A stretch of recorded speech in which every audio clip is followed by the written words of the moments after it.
All right, guys, we're going to go ahead and get started with vocab. Thank you for those of you that came to Carpet quickly and quietly.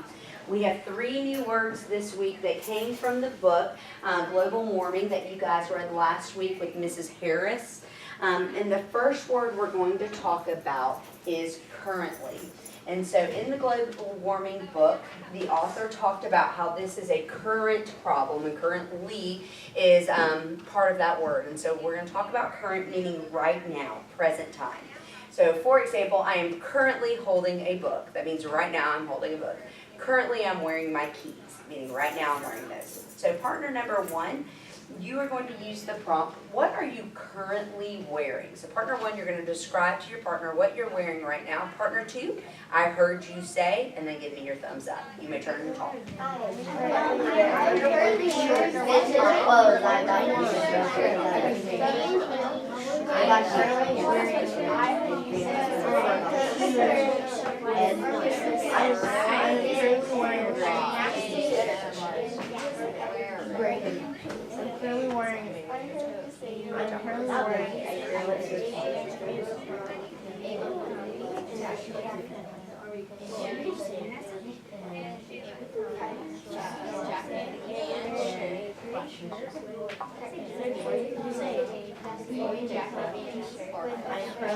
a gray short, black pants, and white tights.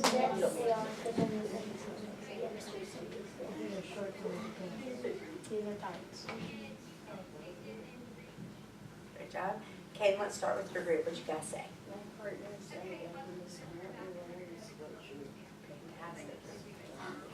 Fantastic. Nice work. Let me get Sarah's group. What you guys say? She is currently wearing a gray shirt that says always be yourself unless you can be a longhorn. Then be a longhorn has a picture of a longhorn. And she's wearing hair jeans, nail, front heel shoes, and a swimming necklace. I love it, and I love llama corn. So I see you for glad I called on you. Fantastic. All right, guys, the next word we're going to talk about is the word vast. The book said, we cut down huge numbers of trees, drive hundreds of millions of cars and trucks, and burn vast amounts of coal and oil. And so vast really means huge. Now, we can be talking about land, or we can be talking about number. So like the United States of America is vast, meaning it's very large. Or we can be talking about like, I have a vast collection of Disney mugs at my house, meaning I have like a million different Disney coffee cups. I have a vast amount. So we can talk about number or space when we talk about vast. So partner number 2, I'm going to give you a prompt, and you're going to tell me if the word vast is used correctly, why or why not. So partner number 2, Thomas has built 2 model airplanes. He told his dad, we need to build a special shelf to hold my vast collection of airplanes. Partner number 2, is vast used correctly in this scenario, why or why not? Turn it on.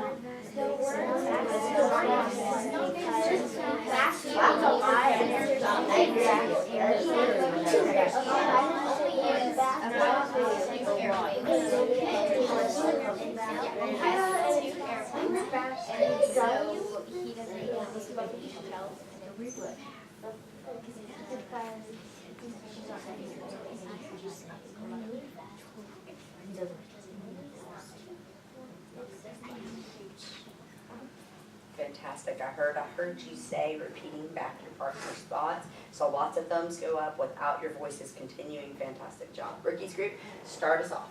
My partner said the word fast does not make sense because he only has 2 airplanes, and it doesn't make sense to have a giant shelf like this. What's a really shelf? Yeah, absolutely. Fantastic. He only has 2. Great job. All right, partner number 1, I'm going to read you the same prompt, and you're going to tell me, does vast make sense in that scenario? Mrs. Clay plans to sail a boat across the Pacific Ocean. She tells a television reporter the voyage will take many weeks because the ocean is vast. Does vast, partner number 1, make sense in that scenario? Turn and talk.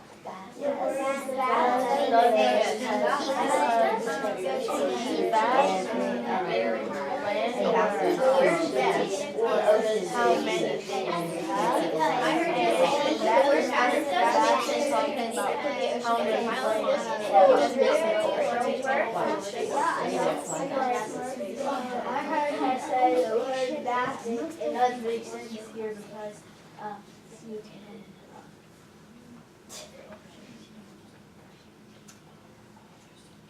Looks like most of us are finished. Let's start with Dalton's group. Dalton's group, what'd you say? My partner said the word vast does make sense because Pacific Ocean is really big. Very good, nice work. All right, guys, the very last word we're gonna look at today is the word convert. And so in our book, it talked about converting the rainforest, converting oxygen, carbon dioxide into oxygen. And it was talking about when these are cut down, that there's not so much of that going on. And so it says, convert means to change from one form to use into another form. What I think of when we're converting, I think of like ice converting into water, especially tomorrow since we have maybe some snow coming. I'm thinking of the water and praying a little bit that it converts into frozen precipitation. So my children and you guys, we can all go play out in the snow. So that's what I think of when I think of convert. So we're going to go ahead and get started. Partner number 2. What might you do to convert a paper plate into a mask? So what might you do to convert a paper plate, so you're changing it from one form, into a mask, M-A-S-K, what would you do? Turn and talk, partner 2.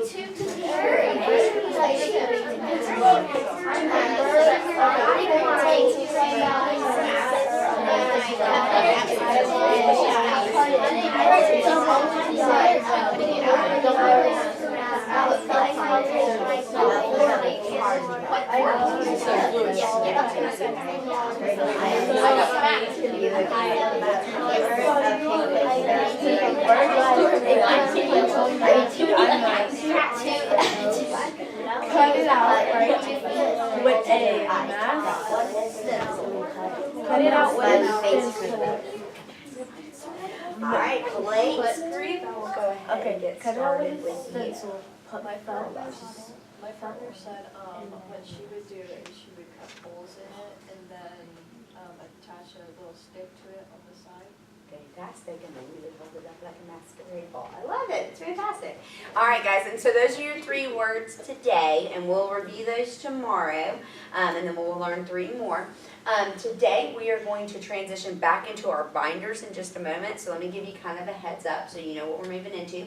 I will expect you to move quickly and quietly like normal. You're going to go to your binder, and we're going to actually look at an article inside your binder. So we're going to look at a nonfiction article, and this one is titled, Should Junk Food Ads Be Banned? Not should junk food be banned, but the advertisements.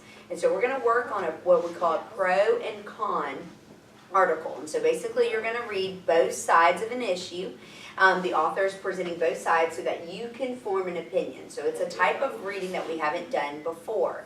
Now, previous to this, we've worked in nonfiction and in fiction working on inferencing. We're still going to continue to work on inferencing. We're still looking for cause and effect relationships. But today we're going to add one more thing as we finish up this unit, and we're going to be looking at pros and cons, okay?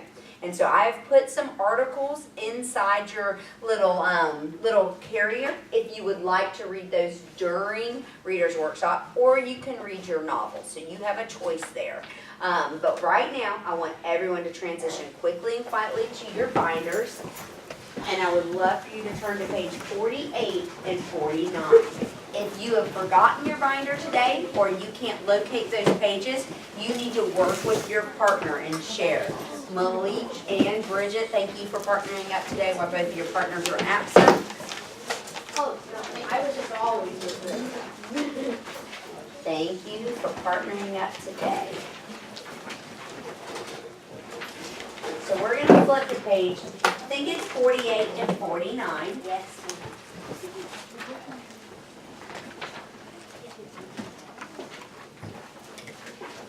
And before we begin reading the article, I want us to skim the article first.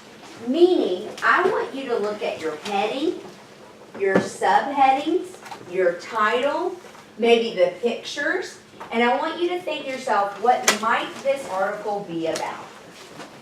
So we're looking at the heading, subheadings, pictures, and title.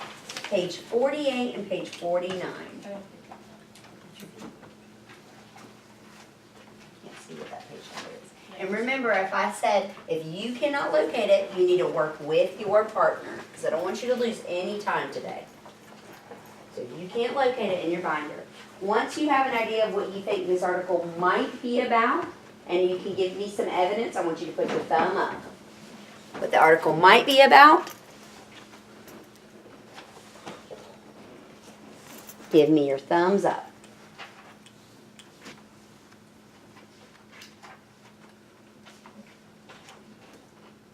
All right, it looks like the majority of you have an idea. Rylan, let's start with you. Rylan, what might this article be about? The good things and the bad things of like banning junk food, like the good side of banning it and the bad side. What is some evidence from the text, from the headings, subheadings, or title that give you that idea? Why would you say good and bad of junk food? I agree with you, but why?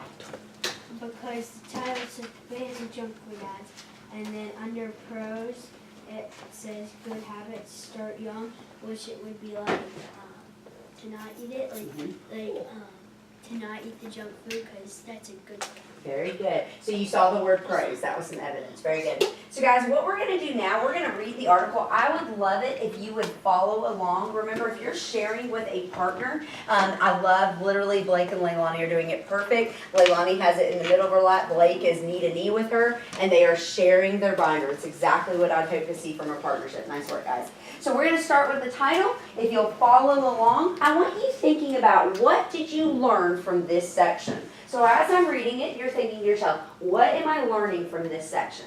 The debate on banning junk food ads. Advertising works. Food companies spend billions of dollars on TV advertising each year. The reason is simple. Advertising works. It's especially effective with children. A 2013 study found that the average American child sees about 13 food commercials a day, or 4,700 a year. Teens see more than 16 a day, or 5,900 a year. The study found that these kids see only about one ad per week for healthy foods, such as fruits, vegetables, and bottled water. Most of the food ads they see are for junk food. Turn to talk with your partner. What's one thing you learned from that section? Give me a thumbs up when you're done. I thought we just spent a couple of others spent $1 billion.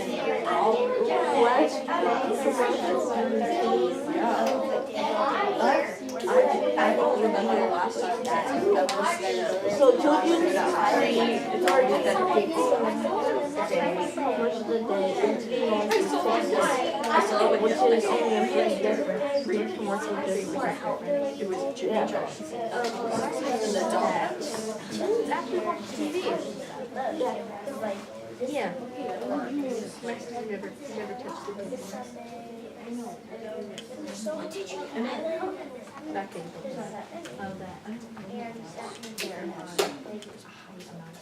So your sentence should have said something similar. I learned from this article blank.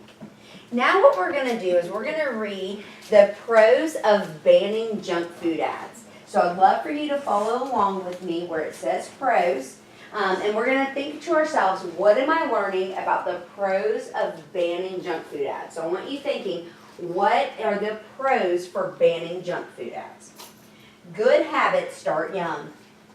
Some countries already regulate TV advertising for junk food. The people who support such regulations say that TV advertising encourages bad eating habits among young people because young people are more easily influenced than adults by advertising. In 2007, the United Kingdom started banning junk food advertising during children's TV shows. In 2011, the U.S. government proposed voluntary guidelines, meaning you could opt into it, voluntary guidelines for food ads targeting children and teenagers. The guidelines state that food advertised to children must include healthful ingredients and be limited in the amounts of sugar, saturated fat, trans fat, and salt they contain. The nation's largest food companies responded that the guidelines were too strict and proposed more lenient guidelines for ads. A child who develops unhealthy habits is also likely to keep on making unhealthy choices as an adult. So it's preferable to control the message that young people receive. This gives them a better chance at having a healthy future. Good health is a big concern for many people today. Worldwide, hundreds of millions of people have serious problems related to an unhealthy diet, including diabetes and heart disease. A common problem in the United States is obesity. In 2011-12 survey, the Center for Disease Control found that 80 million adults and about 12.5 million children were obese. Limiting junk food ads may be one way to help people make choices that will prevent obesity and other health problems. You'll see there's a picture right under it, and the caption says, "The United Kingdom bans junk food ads during children's TV shows and on children's channels." I want you to turn and talk with your partner. What is one thing you learned about the pros of banning junk food? Your sentence should start with, "One thing I learned was." It's not an opinion, it's what you learned from the article. Turn and talk. One thing that I learned is that now the banned ads are 2007.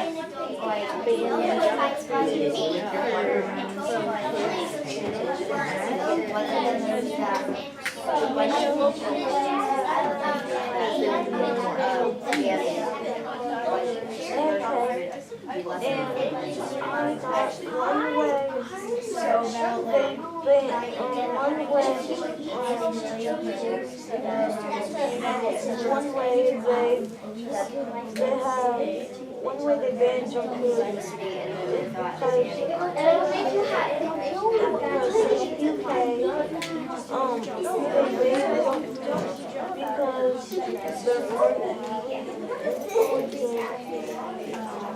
children until when they're children, then they're gonna really want it, and then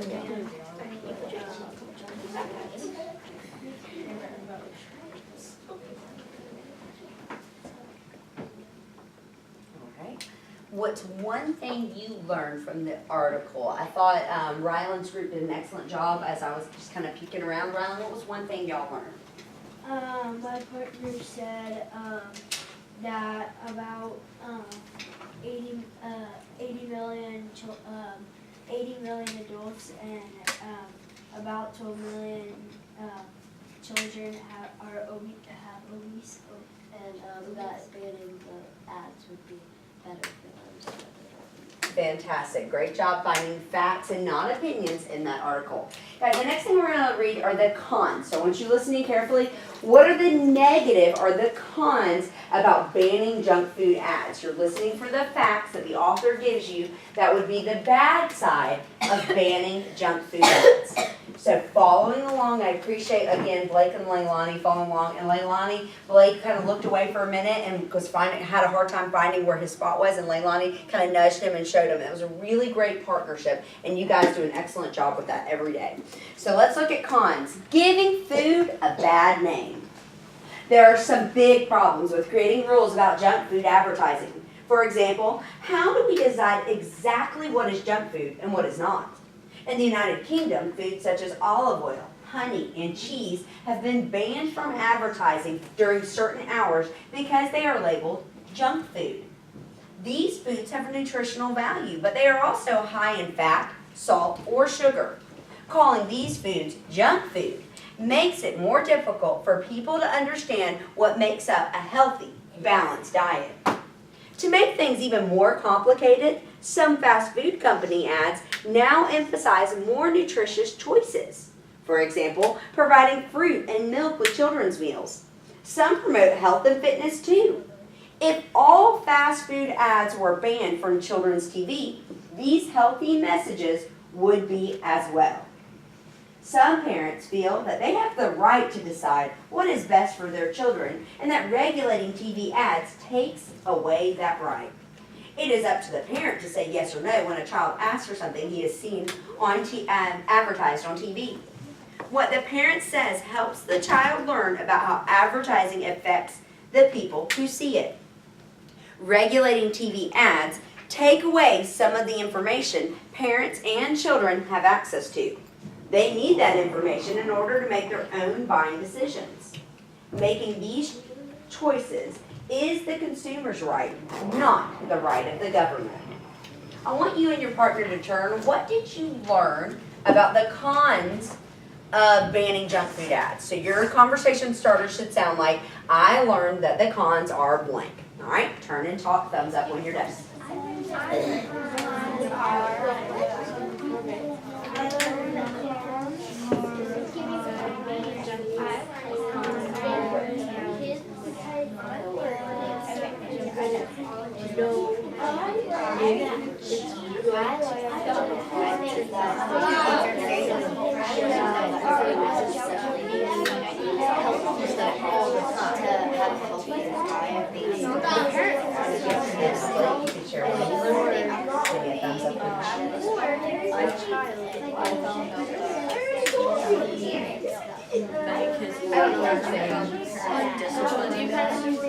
It used to be like do you mean like the kids have to ask the parents, is this good for you? No. It's okay, can I have this? No, this is learning. That is not good for me. Oh, okay. So you're okay. I think that. Let's look. One fact that you learned from the con side of banning junk food. One fact. What did y'all talk about? Malik, give me one. Oh, I said that if the junk food ads would be banned, then the kids won't learn anything, like if this is good or bad. Okay, very good. Malik, what did you say? I didn't have time to talk, but I was gonna say that if they don't like, if they're just eating like all like fruits and veggies and stuff, and like they just like they won't know if it's good or bad. Okay, how's that supported in the text? So remember, I want you finding evidence from the text. So the author at this point was saying the con, so why it's bad to ban junk food. I want you to look for a spot that gives me a fact from the text, okay? Does that make sense? All right, look for that for me. Let's get one more thought. Let me go to Sarah. It's free. I said that I learned that fast food companies ads now emphasize more nutritious choices like with children's meals, and I said that I learned that the United Kingdom all of their cheese Or what? Or junk food. Okay, very good. Absolutely. So they're banning foods that, do we normally consider cheese a junk food? No. Not normally, right? Very good. Y'all did a great job picking out facts. Malik, you ready? Can you tell me one fact you learned from the con section? I saw it said calling these foods junk food makes it more difficult for people to understand what makes up a healthy, balanced diet. Fantastic, fantastic. It is, it's confusing. I love it. That's a great fact to pull out. So guys, here's what I want to teach you today. We are going to be looking at several articles in the next coming weeks about pros and cons, and it's discerning the information and looking and deciding what's a fact, and then you get to create your own opinion afterwards. I appreciate those of you giving me your eyes, nodding my head, showing me that you're paying attention. Thank you very much. So today, as we go into Reader's Workshop, you can choose to read articles from our Scholastic News. Those are in your bucket. Or you can read inside your novels that you chose. We are working with cause and effect, inference, and if you choose these articles, you can talk about pros and cons. Any questions before I dismiss you to silently start reading? Yes, ma'am. If you, in your reading log, Well, no, like in our writing. when we get into nonfiction writing, we do an opinion paper where you can present those, but that's not the unit we're starting yet in writing. Can I go get a box? Yes, there should be some right there in your bucket. Yes, sir. We talked about the pros and cons. You what? They usually have one page about the pros and cons. Right, and that's why I said in your reading log today, you can talk about, if you chose the article, you can talk about pros and cons inside the article. that you read about. You sure can. Guys, as you go into silent reading time, I'm gonna start my conferences.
What was the winner of Miss Winston's 8th grade essay contest this year? Rachel's forceful personality comes through in everything she writes. Here's the prize-winning essay, which was reprinted in the local newspaper, Call for Change by Rachel Wood. It is apparent everywhere I've been these days. People are grumbling about something. The economy, the weather, world poverty, nuclear weapons, you name it. The dilemma is that no one proposes any solutions to these problems. That would take serious thought, and serious thought is not what the workers signed up for. Today I will join this winter classes and complain about a problem I see in our own community.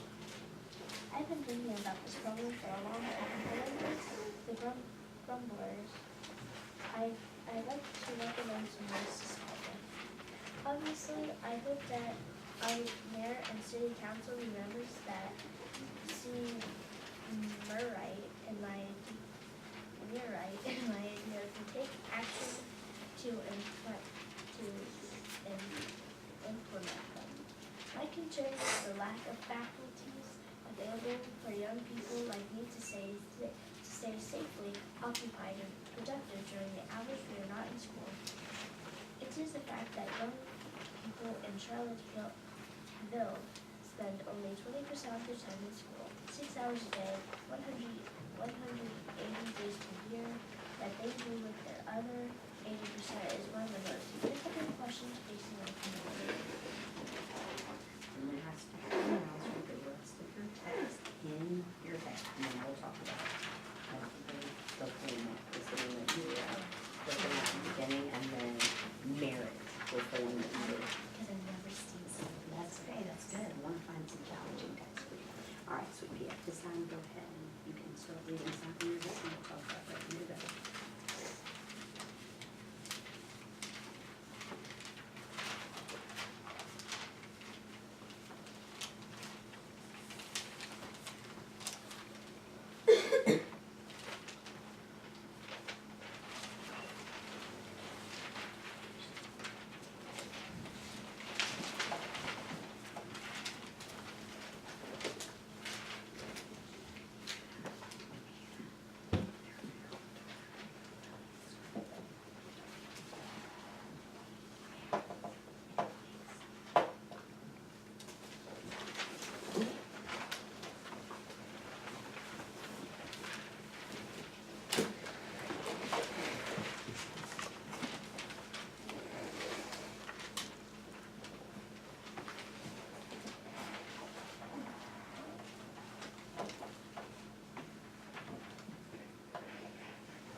tell me what the solution is. If that's the problem we're gonna solve, what does she think the solution would be?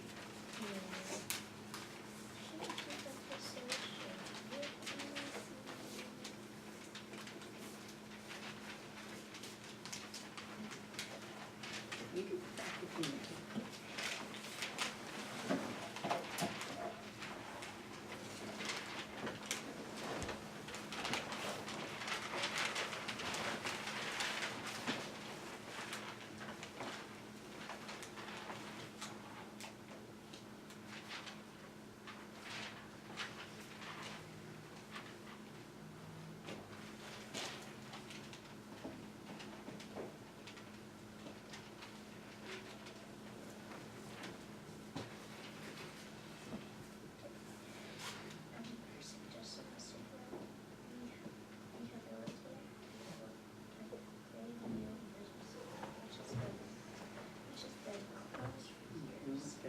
And to open the community center of social, recreational, and educational industry.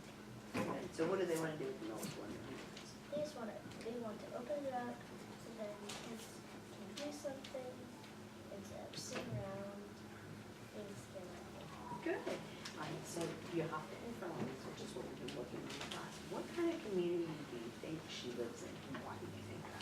I think she lives in a warm community because if you're seeing children and people are arguing with them 20% a day and 6 hours every day, the school can't be open that long because maybe you can't pay for like all electricity or for water truck. Alright, For time. the author of this book is actually not Rachel, it's a fictional book. So the author, Sarah, wanted to make Rachel sound like a strong person. Can you find an example in the text where you feel like it shows that